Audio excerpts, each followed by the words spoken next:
সে এমন একটা মার্ডার করছে, লাশ এখানে রাখছে, কল্লা ফালাইছে আরো ৩ মাইল দূরে ওইরকম। সে আবার আমার সেবক যখন আমি ইয়েতে গেলাম। আমি একটা টকশোতে দেখেছিলাম আপনার যে সেখানে আপনি বলেছিলেন যে একটা খুব ছোট একটা ঘরের মধ্যে আপনার ৩০ জন ছিলেন। ওই এক্সপেরিয়েন্সটা একটু শুনতে চাই আমি। সেটা হলো আমাকে যখন আ রিমান্ড শেষে যখন জেলে নেওয়া হলো, ১ম এ নেওয়া হলো কেরানীগঞ্জে। সেখানে আমি ১ রাত ছিলাম মেডিকেলে। তার পরের দিন আমাকে টেনে হেঁচড়ে নিয়ে যাওয়া হলো কাশিমপুর, যেটা গাজীপুরের একটা কারাগার। কাশিমপুর ২, ওইখানে ৪ টা আছে, ১, ২, ৩, ৪। আমাকে ২ নাম্বার সেলে নেওয়া হলো, ওটা একটু বড়ই আছে। সেল না, ওটা মানে জেলখানায়। ২ নাম্বার জেলখানায় আমাকে ১ম যেদিন নেওয়া হলো, এটা তো আমদানিতে নেওয়া হয়। আমদানিতে কি জঘন্য, এগুলো কি বর্ণনা দেব যায় না। প্রায় শতাধিক লোক ছিল একটা রুমে। ওই যেটা ৩৫ জন থেকে ছিল, যে তার থেকে একটু বড় আরেকটা রুমে। সেখান থেকে আমাকে বলা হলো যে আপনাকে, আমাকে আদালত ডিভিশন দিয়েছিল, কিন্তু তখন তারা ডিভিশন দিচ্ছে না। বলছে আমরা এখনই ডিভিশন দিতে পারছি না, এটার জন্য আবার ডিসির অনুমোদন লাগবে, হেন-তেন এই সমস্তগুলো। ঠিক আছে, আমি তো আর এখানে প্রতিবাদ করতে পারি না কিছু। আমাকে নিয়ে যাওয়া হলো একটা মধুমতি বলে আরেকটা ওয়ার্ড আছে। ওয়ার্ড না, আরেকটা বিল্ডিং আছে। সেই বিল্ডিংয়ে নিয়ে যাওয়া হলো। সেই বিল্ডিংয়ে ৩ তলায় একটা রুম দেওয়া হলো। ওই রুমটা আপনাদের এটার থেকে ডবল হবে। হ্যাঁ? এখানে ডবল বা আরেকটু বড় হবে, অর্ধেকের মতো বড় হবে। ৩৫ জন লোক। পরে শুনছি আমি চলে আসার পর এখানে আরও বাড়ছে। এতগুলো লোক ছিল এবং ইলিশ মাছের মতো করে ঘুমাইতে হইতো এক লোকগুলো। মানে তারা কি কোয়ালিটির মানুষ ছিল? মানে আপনার দেখা যেত না আপনি তো কথা বলার জন্য তো তাহলে লোক পেতেন কি? আমার রুমে ঠিক ওরকম ছিল না। বাট আমার রুম ছাড়া ২ জনকে পেয়েছিলাম পরিচিত, যাদের সাথে কথা বলার মতো। এখন জেল জীবনে হয়, আপনি তো চোরের সাথেও, আপনার পাশে যে আছে সে হয়তো কোনো একটা চোর, হয়তো মার্ডার করে এসছে। এরকমই আমার সেবক ছিল একজন, সে সে এমন একটা মার্ডার করছে, লাশ এখানে রাখছে, কল্লা ফালাইছে আরো ৩ মাইল দূরে ওইরকম। সে আবার আমার সেবক যখন আমি ইয়েতে গেলাম, আপনার পরবর্তীতে? ডিভিশনে গেলাম। হুম। তো এইগুলো আপনি কে কি করেছে ওখানে সব সমান। ওখানে আপনি যখন হাজতি, আপনি যখন কয়েদি, আপনাদের সবার ভেদ হচ্ছে একটাই, আপনারা আল্লাহ আল্লাহ করবেন কোন দিন মুক্তি পাবেন। সেরকম একটা পরিস্থিতিতে ৩৫ জন একসঙ্গে ছিলাম। নোংরা পরিবেশ ছিল, খাওয়া দাওয়া। টয়লেট ছিল কিরকম? টয়লেটটাও সাধারণ একটা মানে টয়লেট এই ছিল। রুমের সাথেই? না, রুমের সাথেই ছিল। একটা নরমাল টয়লেট ছিল, ওই যে ইয়ে না, কমোড ছিল না। এবং এটা আরও কষ্ট হতো। দেখেন, আমরা শহরের মানুষ যারা আমরা, তাদের তো একটা অভ্যস্ততা তৈরি হয়। সেই জায়গায় সেখানেও সমস্যা তৈরি হয়েছে। কিন্তু যখন ডিভিশন পেলাম, তখন আবার এটা ছিল না। তখন একটা কমোড ছিল, আমার জন্য একটা খাট ছিল, টেবিল ছিল, চেয়ার ছিল। তখন অন্য একটা পরিবেশ। তখন ওই ৩৫ জনের যে রুমটার কথা বলছি, সেরকম একটা রুমে আমাদের ৩ জন ছিলাম। আপনি কি জেলে ভয় পেতেন? আমি ভয় পেতাম না, আমার মেন্টাল টর্চার হচ্ছিল। আমাকে যে শারীরিক, আমাকে আগা থেকে গোড়া, শারীরিক নির্যাতন কেউ করেনি। আমাকে আগা থেকে গোড়া কোনো একজন সরকারি পর্যায়ের বা যারা অফিসার পর্যায়ে কোনো একজন মিসবিহেভ করেনি। আমি শুরু থেকে শেষ পর্যন্ত সবার ভালোবাসা পেয়েছি।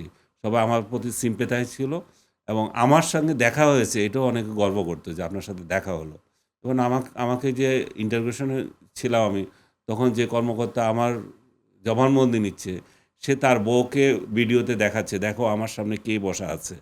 আপনি আপনি এখন ইন্টারভিউ নিচ্ছেন, আপনার বউকে দেখাচ্ছেন, দেখো তুমি কে ইন্টারভিউ নিচ্ছি আমি কার, এই জাতীয়। সো ভালোবাসা আমার সর্বস্তরের মানুষের পেয়েছি এবং সে ভালোবাসা নিয়েই বের হয়েছি। কিন্তু তারা যে পজিশনে ছিল, এখন জেলারা আমাকে ভালোবাসে তাই বলে তো আমাকে একদিন বলতে পারে না যে ভাই একদিন বেরিয়ে আসেন। এটা তো সৌদি আরব বা অন্যান্য স্টাইলে না। সৌদি আরবে কিন্তু মৃত্যুদণ্ডপ্রাপ্ত আসামি যদি আপনি থেকে থাকেন ২ দিন ছুটি, আপনি ২ দিন ঘুরে এসে আবার আসবেন। তো বাংলাদেশ তো সেরকম কিছু করে নাই, যে ইভেন আমার যে বিল্ডিং, সে বিল্ডিংয়ের বাইরে যেতে পারি নাই। আমি সারাক্ষণ শুধুমাত্র ইয়েতে যেতাম, গেটে যেতাম। এটা নিয়ে অনেকে হাসাহাসি করত। গেটে যেতাম আমি শুধু মানুষ দেখার জন্য। যে এইখানে তো এই লোকগুলোর সাথেই আছি, এগুলোর সাথে আর কত গল্প করব। মানুষ দেখতাম কে যাচ্ছে, কে আসছে। এই মানুষ মানুষ দেখার যে আকুতি, এটা আমার আগে কখনো হয়নি। মানুষের সমুদ্র থেকে আমরা আসলে এটা বুঝছি না যে আপনার মানুষ দেখাও যে আপনার জন্য কতটা ইয়ে। আপনি মনে করেন আপনি এটাকে চিন্তা করেন যে একটা কোনো দ্বীপে আটকে গেছেন। ওই দ্বীপে কেউ নাই। আপনার সাথে যোগাযোগ মাধ্যম নাই, কিছুই নাই। ৭ দিনে ১ দিন আপনি ফোন করতে পারছেন ১০ মিনিট। সপ্তাহে প্রতিদিন ৩টা পত্রিকা যায়, 4টা পত্রিকা যায়, আবর্জনা মার্কা পত্রিকাগুলো, যেগুলো পছন্দের পত্রিকা আপনাকে ওগুলো দেবে না। প্রথম আলো, ডেইলি স্টার নাই মনে করেন। আপনি যেটাতে অভ্যস্ত পড়ার জন্য এগুলো নাই। আছে আমার দেশ, ফামার দেশ, এই জাতীয় জঘন্য পত্রিকা এগুলা। তো এগুলো পড়ার জন্য আপনার কোনো রুচি হয় না। বাট তারপরেও দেখলেন কি লিখছে। তারপরে আপনার অন্য কোনো মিডিয়াম নাই যে দেশের মধ্যে কি হচ্ছে জানার জন্য।